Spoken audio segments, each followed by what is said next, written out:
distant drumming, the pounding of the hooves, the silence of everything that moves.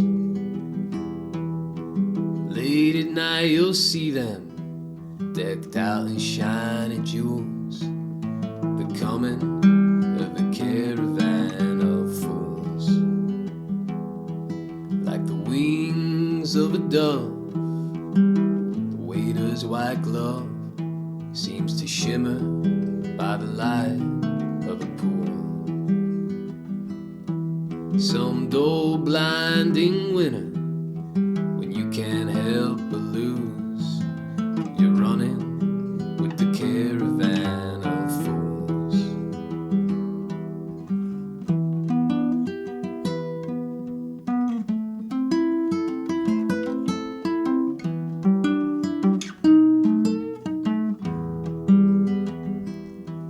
Our love and devotion, deep as any ocean, don't play by anybody's rules. With your carousel of horses and your unforeseen forces, you're running with the caravan of fools. Caravan of fools, caravan of fools, you're running with the caravan of fools.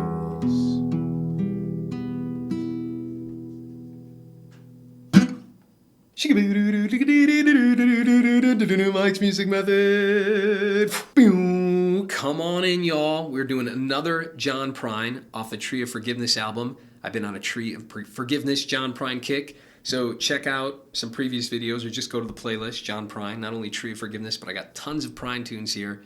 So dive in, check them out. But if you're ready, let's do this. We've got Caravan of Fools. Fairly easy song, just 3 chords, E minor, A minor, B7. But by the end of it, you're going to be rocking that thumb, pointer finger back and forth. You're just going to have it down solid. Again, not really a complicated piece. You can check out the Travis Picking playlist if you think this is too difficult. But it's not beginner finger picker, but if you've been doing some finger picking, you should be able to tackle this one. Not only are we going to learn this song measure by measure with the tab up on the screen, but we are also going to learn how to sing it. We're going to analyze the melody. We're going to learn the melody on guitar. So you're going to really lock in your singing, and you're going to brush up on your theory when we analyze this piece. Measure 1. Let's do the intro here. We've got an E minor, and my thumb is doing 6, 4, 6, 4. Travis picking this thing. 6, 4, then I'm doing 6, 3, 4. And that 3 is my pointer finger. Thumb, thumb, thumb, pointer, thumb, and the strings are 6, 4, 6, 3, 4. But then right at the end, on the and of the 4 beat, I'm hitting the high E string. And I'm doing it with my middle finger. You can do your ring if you're strong that way, but middle's probably a little bit easier. So 6, 4, 6, 3, 4, 1. One more time at tempo. 3, 4. Actually, tempo's a lot faster than that. We get that nice and solid. Measure 2 is the same thing. No, it's not. It does it backwards. So measure 2, we're doing 6, 4, 6, 1, 4, 3. So the melody notes, instead of doing, he just flips it. It's first string, then the third. So 6, 4, 6, 1, 4, 3. Measure 3, we go to a normal A minor chord. Our thumb pattern here is just 5, 4, 5, 4. And doing 5, 3, 4, 2 as the beginning of that measure. 5, 3, 4, 2. And I'm doing thumb, pointer, thumb, middle. So we got that, and then it just ends 5, 4. So let's start from the top there. 3, 4. The strings are 5, 3, 4, 2. And the fingers are thumb, pointer, thumb, middle.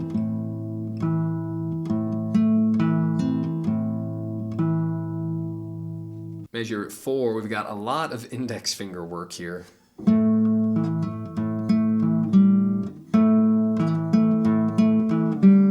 let's do that. I am pinching, well, the thumb pattern's pretty easy. We're still just doing 5/4 on the A minor chord. We have a pinch on beat 1, so it's 1, 2, and. So I got thumb pointer, thumb moves to 4, and then the pointer hits the 3rd string again. So it's pinch, thumb, and pinch, thumb, and. That's the beginning of the measure. So if you're not used to that, spend a lot of time there. And that's something where I just kind of practice going back and forth between the thumb and the pointer, and then you can practice pinching the thumb and the pointer if you're a little uncomfortable with this stuff. Then can you do it every time? Right? Pinch alone, pinch pointer, pinch, pointer. And that's just a way to kind of build up speed and get used to all the possible variations there. But back to measure 4, we've got pinch, thumb, and then the second half of the measure we're doing 5, 3, 4, 3 again, but I'm lifting the chord. We call this an anticipation, that A minor, he's switching to an E chord. So he's doing 2 things here. He's giving himself a moment to get to that E minor chord, but it also sounds cool. It's adding a color that isn't in the chord, and that note G is anticipating the E minor chord to come, because that note G is in the E minor chord. It's not actually in the A minor. So that whole measure is pinch 5 and 3, then it's 4, 3, and then it's 5, 3, 4, 3 again, but we lift our hand. So the fingers are thumb, pointer, pointer, thumb, thumb and pointer, then it's thumb, pointer, pointer with the chord lifted. And that rhythm is 1, 2, and 3, and 4, and. So it's almost all the beats except for the and of the first beat, right? 1, 2, and 3, and 4, and 1, 2, and 3, and 4, and.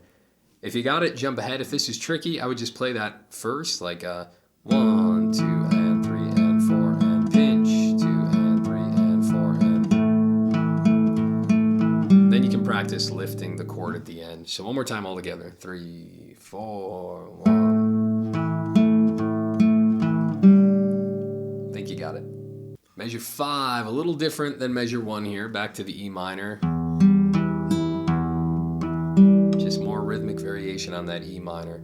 So again, thumb is still jumping from 6 to 4, typical Travis, but we have 6, 3, 4, 1 at the beginning, and I'm doing thumb, pointer, thumb, middle, thumb, pointer, thumb, middle, 6, 3, 4, 1. Second half of the measure is just 6, 4, 3, thumb, thumb, pointer. Measure a little slower, 3, 4.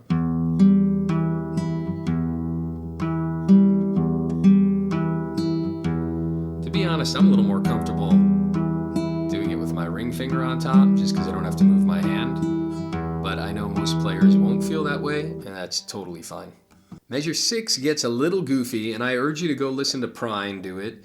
And also slow down the recording and listen to Prine do it, and you'll notice that it's pretty darn sloppy. Prine's getting up there in age. I pray to God that my fingers are working that well as I get older. And you can just tell he's really kind of, I don't want to say fumbling through it, but his playing's really loose, and that's the style, and it's awesome, and it works. But you'll notice that it's not the cleanest thing ever here. But that's what he's doing. Sorry. Let's try that B7 really slow. I'm hammering into the B7 chord. So open's going to 2, but I'm just doing the whole chord to prepare myself for what's to come. Now keep in mind it's a B7, but I'm actually not worrying about the pinky being on that high string. So I got 2nd fret on the A string, 1st fret on the D, and that's middle pointer, and then it's my ring finger is on the 2nd fret of the G string. And I just need those 3.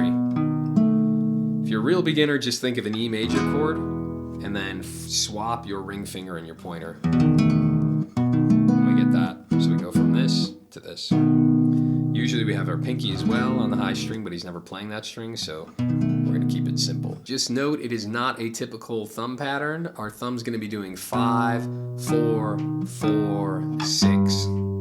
But we'll talk through that.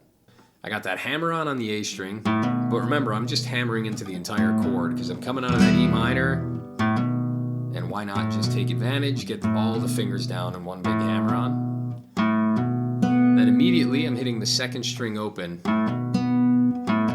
I'm hammering all the fingers, even though I'm only sounding the A string. Then I'm using my middle finger to hit the B string open. Then after that, my thumb's hitting the fourth string, my pointer's hitting the third. So far typical Travis. We got the A string, melody note, then the D string and a melody note. Want to make sure you got that. Then the second half of the measure, he's actually hitting that fourth string again, but he's lifting up the third string. So I got the fourth string, then my hand is lifting up the chord. So the whole thing so far.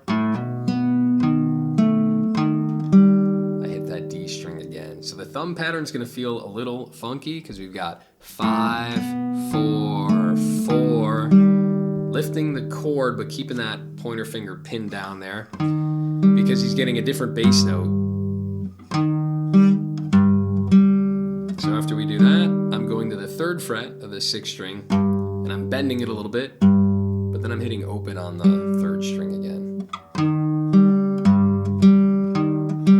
That's the end of the measure. We've got that 1st fret D string to open G. Then I'm doing the 3rd fret low E string back to open G. You don't feel like you have to hold down that 1st fret. I'm lifting it up and just doing my whole hand there. Sounds really weird alone, doesn't it? The whole measure though, very slow. 3, 4.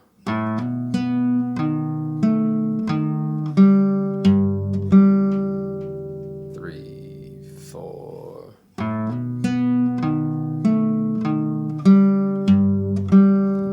So that open on the B, on the G the first time, it just comes from him lifting up the chord to get ready to bend that low G. So watch my left hand here. Right, I'm lifting up at the ending there. Take that slow, I know you'll get it. Also note, I think you get it intuitively, but that hammer-on at the beginning of measure 6 there is, it's very quick, right? 1 E and 1 E and, right? It's really fast. It's not like 1 and 2 and. It's. I don't recommend counting it, but just keep in mind it happens before that upbeat. Boo-doom ding, boo-doom ding, boo-doom ding, right? 1 E and, 2 E and.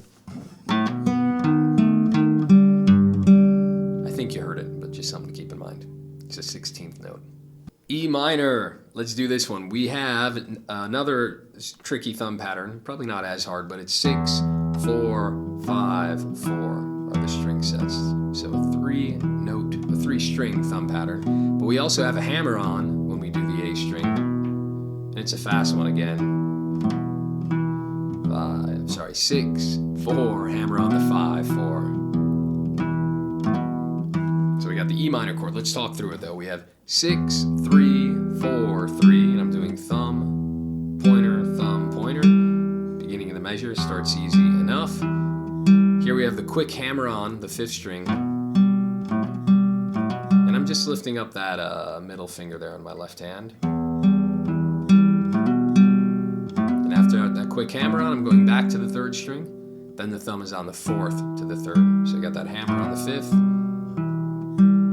open on the 3rd, thumb on the 4th, back to the 3rd, hammer. Make sure that's good timing. 1 E and 2, or 3 and 4 and 3 and 4 and then the whole measure. 3, 4.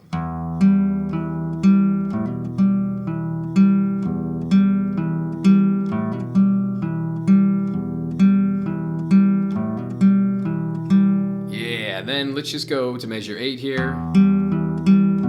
Because it's the same thing without that hammer on. So it's just 6, 3, 4, 3, 5, 3, 4, 3. All even rhythm here. Just 1 and 2 and 3 and 4 and thumb, pointer, thumb, pointer, thumb, pointer, thumb, pointer.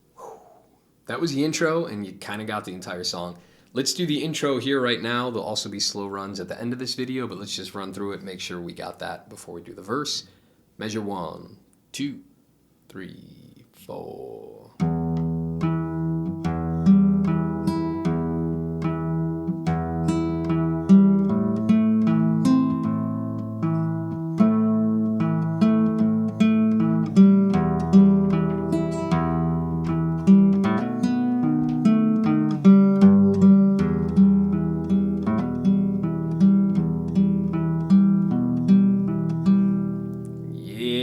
It's cool. Chiboom, donation pitch. Guys, I put a lot of time into this channel, and the only way that I can make more videos is if you guys give back.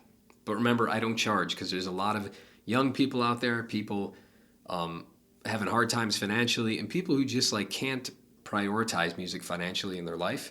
And I want this channel to reach them. I want everyone to learn from it. But I can only, it's a value for value model.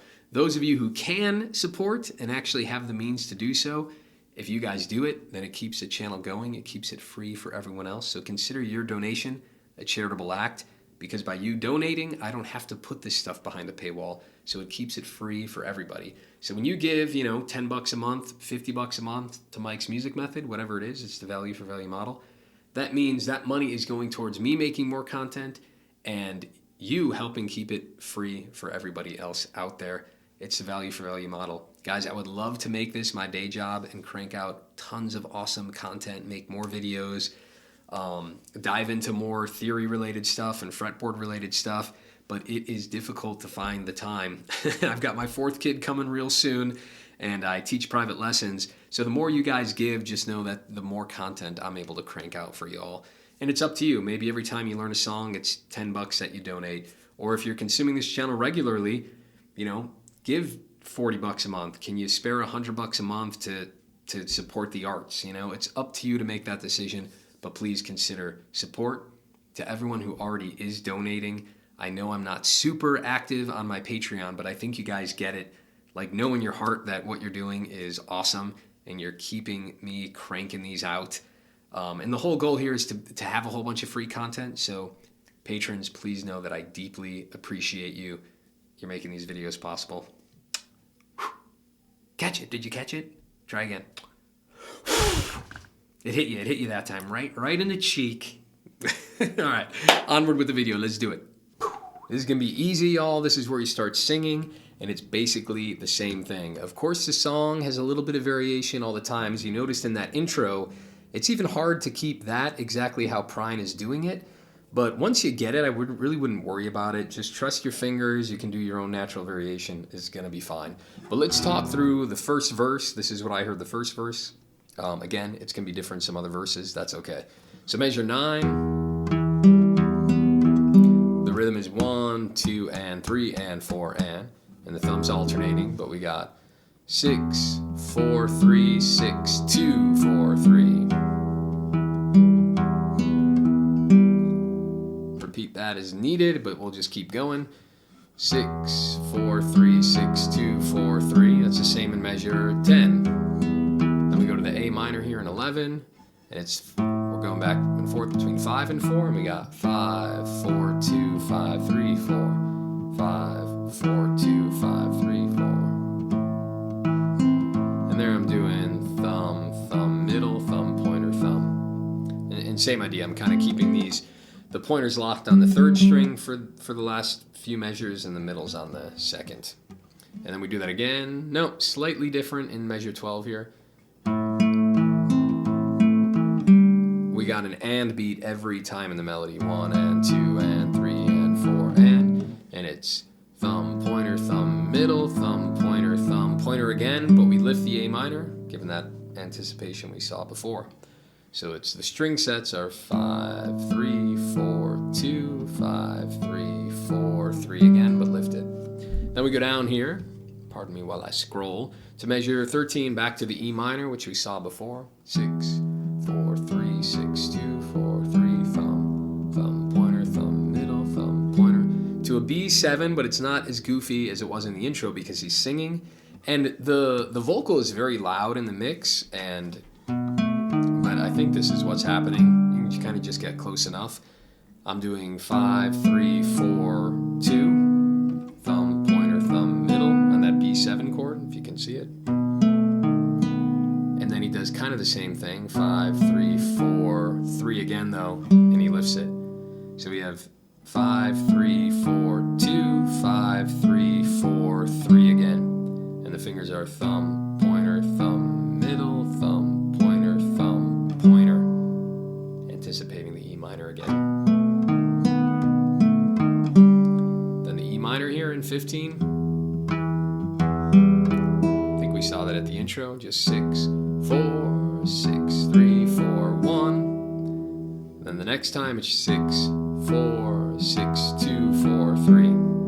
So you'll notice none of that is too complicated, but the variation is really cool. Prine's always switching it up a little bit to give you some unexpected notes, a change in the pattern to make the rhythm a little more punchy and interesting.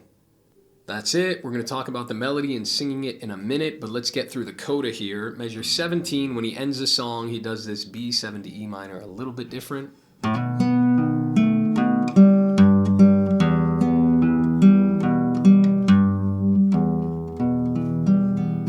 So from 17, we got the B7, doing that hammer on, and then the quick second string, hammer on the 5th, quick second. Then we do the 4th with the thumb, 3rd with the pointer, so all that. Then we do the 5th string, and then open on the 3rd, so this is new. That's the ending I got. 5th string, 2nd fret, open on the 3rd. Then I move my hand, you can lift up the whole chord there if you want, to get the 3rd fret on the 6th string, then open on the 3rd. It almost looks like a G chord there. If that's an easier way to think about it, you can frame it that way. I'm just like walking through a G major chord. So the whole measure is one more time, 3, 4, quick hammer. Yeah, and where am I lifting it up? Let me analyze this for a second. Yeah, right after I do that, when I hit the open, right? Because usually we're holding down the chord. Then I'm gonna lift it to get over to the G. Think you guys got it. Then 18. Just a fun little different right hand thing here. 6, 2, then thumb goes to 4, 3, then thumb goes to 5, still 3. Then we go back to the G, lift that whole chord up. So the thumb pattern's actually 6, 4, 5, 6, 6, 2, 4, 3, 5, 3. That's all on an E minor, and then you can use your pinky or just lift up the whole chord to get that low G, and then right back to an E minor, where we run through all 6 strings straight down to the floor. So let's take it from 17, 3, 4, lifted,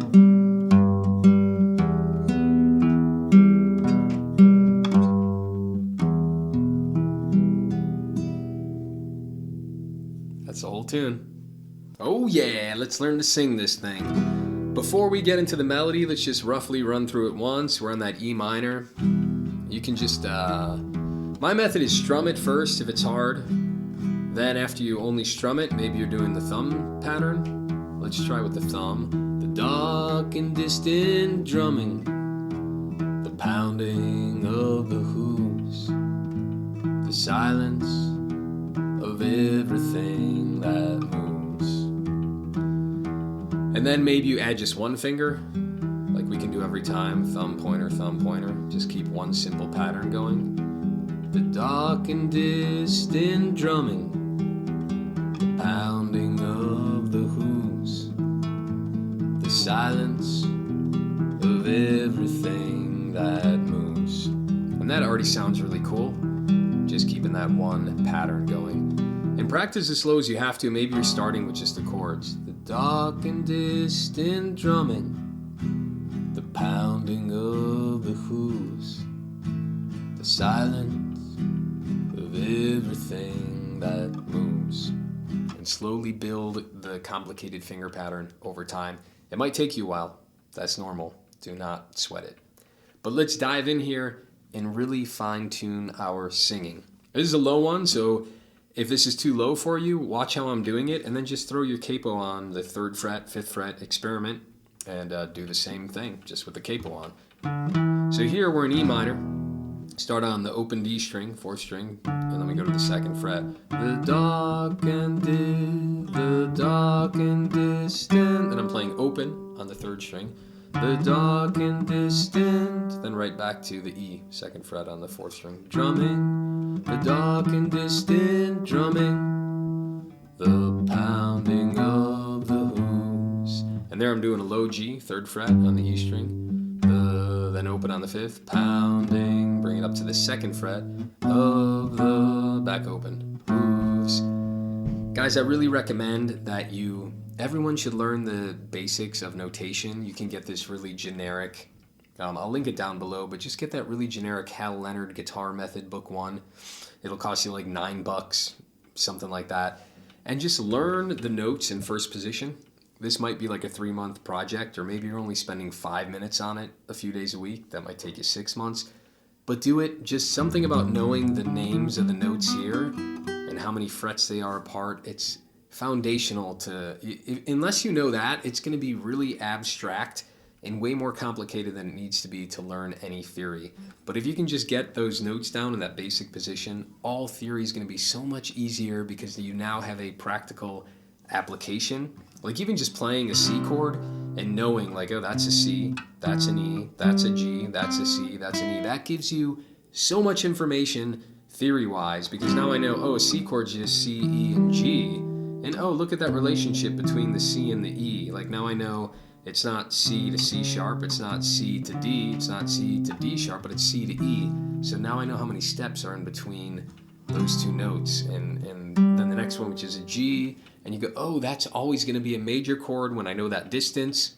But unless you know the notes on the guitar, I hate to say it, but trying to learn theory is gonna be a really tedious and probably fruitless task.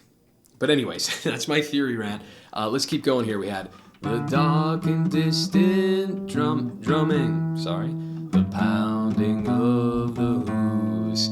And as I've said in previous melody videos, I have a whole series. I linked to it earlier. I don't think it'll let me link to it again. But the folk and melody series, this is a great way to understand melody writing, notes on the guitar, but also it made me such a better singer. I can't stress that enough. Being able to be super exact. The dark and distant drumming, the pounding of the hooves. And really get lost in this. How little can you play the guitar? The dark, right? Test yourself. And distant drumming,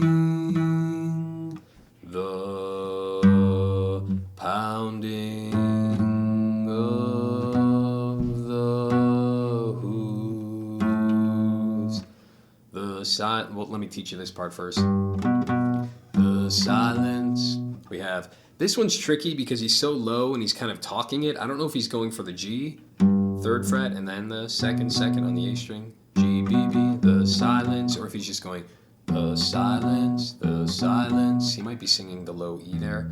I don't know, hard to tell. The silence, and then back to that 3rd fret, 2nd fret on the A string, and then open, re, back to the 3rd fret on the low string, thing, down to the 2nd fret, that moves. And you can't really slide from 2 open. I mean, you kind of can. But the voice is way better at those subtle gradations of slide, moves. So that ending, the silence of everything that moves. And that's pretty low for me. I can't moves. I'm actually my kids are all sick, so I'm battling that sickness. And I haven't really woken up yet today, despite coffee and working out. I'm like still in this, but I can hit the note, so it's working to my advantage today. Usually that low E, I can't do.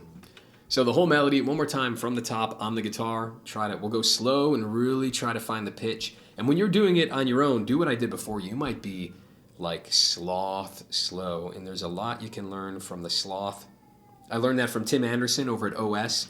Check out this guy's work for physical health and well-being.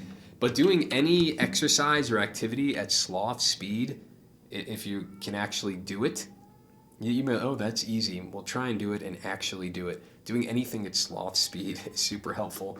Learn from the sloth. Sloth man. All right. The dark and distant drumming, the pounding of the hooves. I'm exaggerating my breath so you can remember to breathe. The silence of everything that moves. Throw the capo on, go slow, become an expert at that until you can sing it a cappella. That's the hardest way. Maybe you give yourself the starting note. The dark and one thing is like try to imagine when you're going up and down. The dark and distant drumming, the pounding of the hooves, the silence of everything that moves. It's going to make you such a better singer. Then you're going to sound great when you play the chords. So let's do that. Let's play the chords. Now let's sing it with the chords now that our ear's a little more fine-tuned. 1, 2, 3. The dark and distant drumming, the pounding of the hooves, the silence of everything that moves. We're already sounding way better. Now we have the benefit of analyzing this song. It's in the key of E minor, and so I'm naming all these pitches 1, 2, 3, 4, 5, 6, 7, and then back to 1. And again, if you don't know theory, you really should watch my Music Theory 101 video. Boop. And then also make sure you've watched those other folk and melodies. But what we're doing here is we're analyzing how the melody plays against the chords, right? So if we look at the melody notes as just scale degrees, 7, 1, 1, 1, 3, 1, 1, 3, 4, 4, 5, 5, 4. And that's the scale degree, 1, 2, 3, 4, 5, 6, 7, 1, that we're giving all the notes. But you'll notice in songwriting, when we're playing an E minor chord, the scale degrees I'm using are 1, 3, and 5. So let's see how the melody interacts against that 1, 3, and 5. You have 7, which starts as a kind of just a tension, an extension, or you can think of it about to pass into the chord tone. The dark, then it's stable because I'm singing that first scale degree, and that's a chord tone, right? That's in the E minor chord. My screensaver went on. So 7, 1, 1, 1, 3. That 3 is also in the E minor chord. 7, 1, 1, 1, 3, 1, 1. So only that first note is outside of the chord. All the rest are in there. So a big part of this too is like just to demystify melody writing. Most melody notes are part of the chord that you're playing. With the exception of the first one here, the dark and distant drumming. Now that you might think like, oh, that G's not in the chord, but it is. That here we play G open, now we're just playing it lower, right? I could play an E minor chord like this. That's still an E minor chord, it just has the G in the bass. Sounds a little darker and more lopsided, right? Less stable. But that's still a G, that's still a chord tone. Then we go to the A minor. Now an A minor has what? E, F, G, A. We have the 4, the 6, and the 1. And let's see what scale degrees he plays here. We have 4, 4, and then this is kind of like a neighbor tone. He goes up to the 5. This note, B, is not in the chord, but then he resolves back down to it. And you can hear that tension, right? The pounding, that sounds fine. Pounding of the, it sounds really cool. That's what gives that melody that darkness. The pounding of the hooves, but then he resolves it. So anytime you're outside of the chord tone, it's there to create tension. You don't do it too long, and then you resolve it. The pounding of the hooves, chord tone, chord, then it's off a passing or neighbor tone, chord tone. Then we have that quick Again, I don't know if it's a G. If it was a G, it'd be out of the chord, but if it's an E, it's in the chord. And then we go to the E minor chord, and we're back on a chord tone. Silence, chord tone. Then we go to the B7. Everything that moves. And here we're using clearly just descending passing tones. Chord tone, passing, passing, chord tone. And then here, you like suspension actually for a moment, because we go to the E minor, but he's still singing that F sharp, which was in the previous chord. Da, da, da, but then he resolves it down to the E. So cool. Now, I don't expect you to get all that in real time. I'm talking you through it quickly so you get an idea, but sit down with that printout. Remember, there's 2 printouts for this video. You have the normal tab, and then you have the chord chart with my analysis. And I just want you to take your time and write things down, right? E minor, E, F sharp, G, A, B. Write the scale degree numbers under them. Do it yourself. Don't just look at what I did. And then sit down and take, maybe it's going to take you 15, 20, 30 minutes to analyze that piece of music. And that might seem like a lot of time, but what you learn as you do more songs, you go, oh, melody writing isn't this crazy thing. Like, you can wrap your head around it. It's doable. Of course, there's always mystery to it, right? That's the beauty of any great art, is like, I can write a whole bunch of chord tones and sing them, and why doesn't it sound as good as how Townes does it, or John Prine? And that's the beauty of it, right? There's some X factor of rhythm, or repeating motif, or something that just gives it this X factor. But the more you do this, the better you get at it, the better your ear becomes, and this is what I think all musicians, great musicians, need to be good at. Right? You're going to intuit this, you're going to use your ear. It's not just sitting down and playing chords and singing songs. Yes, that's fun, and you'll get good that way, but to really get better, you got to get in there yourself and spend the time doing things like this. Chaboom, that's it. Hit the like button. I never say that, but supposedly some kind of algorithm does something. I don't know who Al is. Al Gore's rhythm. Hit it for Al Gore's rhythm. So sub, like, join the mailer on my website. That's a great way to stay in touch. I'm giving out like a nice little free little PDF to help you with your practice. So sign up for the mailer. I send out like 1 every 3 months, honestly, at this point. But it's just a way to keep in touch. And that's it. MikesMusicMethod.com. Hope you learned. Comment below just saying thanks. Comment below with critiques or feedback. I love to hear from you guys. Join the Discord. Join the weekly Thursday Zoom meetings. All that info is down below in the video description. But as promised, let's do the slow run-throughs. Here is the intro. We'll just do 1 from 8. 1, 2, 3, 4.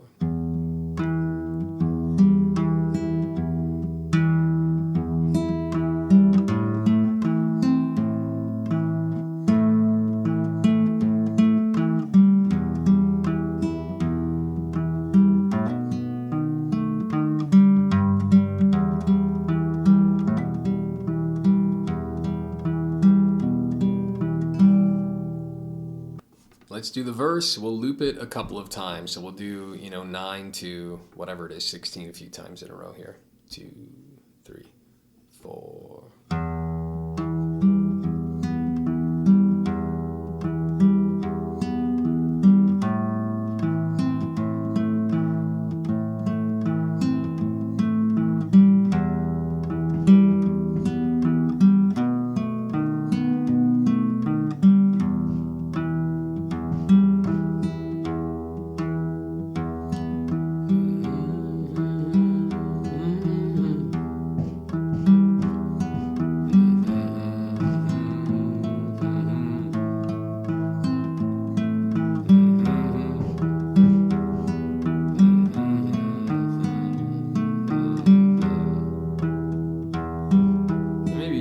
Best to hum it to get used to it.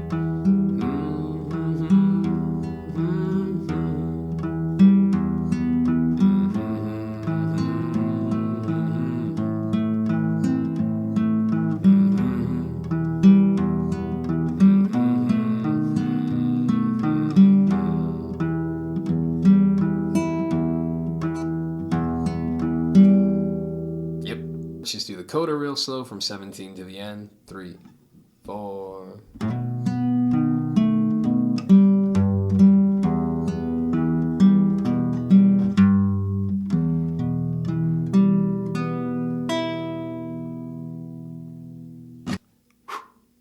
catch it? Did you catch it?